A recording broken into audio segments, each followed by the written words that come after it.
Ha estat donar a conèixer el que us deia, les inquietuds d'un sector de la població que està poc present als mitjans de comunicació i que quan ho està de la manera que ho està.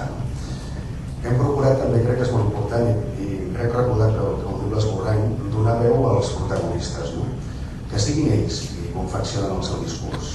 No nosaltres donar les notícies, amb l'Antoni sí començar l'espai amb les notícies internacionals, de coses que passen arreu del món, de com està el mapa, etc. Però quan arriba el convidat, el que confecciona el seu discurs és ell. Nosaltres li fem preguntes, però el seu missatge és el seu, no és el de ningú més.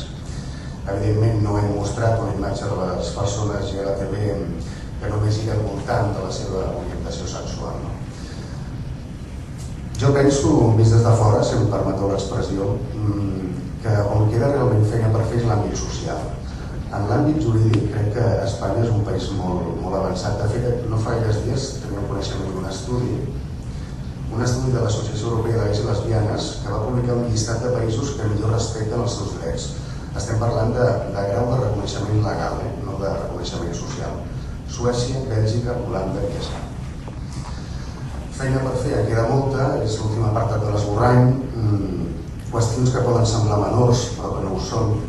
Em refereixo a l'apartat d'expressions homòfobes. És una qüestió complicada. Expressions quotidianes despectives que tots tenim en ment, tu n'has comentat alguna, però que no cal reproduir-les perquè són òbvies. I per últim, lluitar també contra el tema dels acudits. Som un país d'acudits, està la cosa molt complicada, però com a mal menor podríem dir que són molts els col·lectius que pillen. Jo, per acabar, només dir-vos que m'he portat alguna decepció, perquè quan es va fer pública la meva presència aquí he estat objecte de brometes.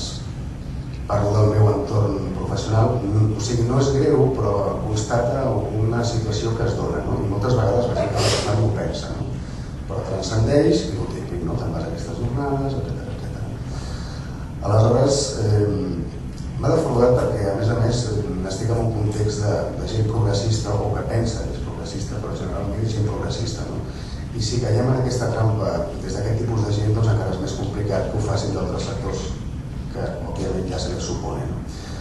Crec que queda molta feina per fer, com us deia, sobretot en el tema social, i crec, sense ser científic, que segurament això que podrà arreglar és un canvi generacional, més que les lleis. Simplement això és tot. Gràcies.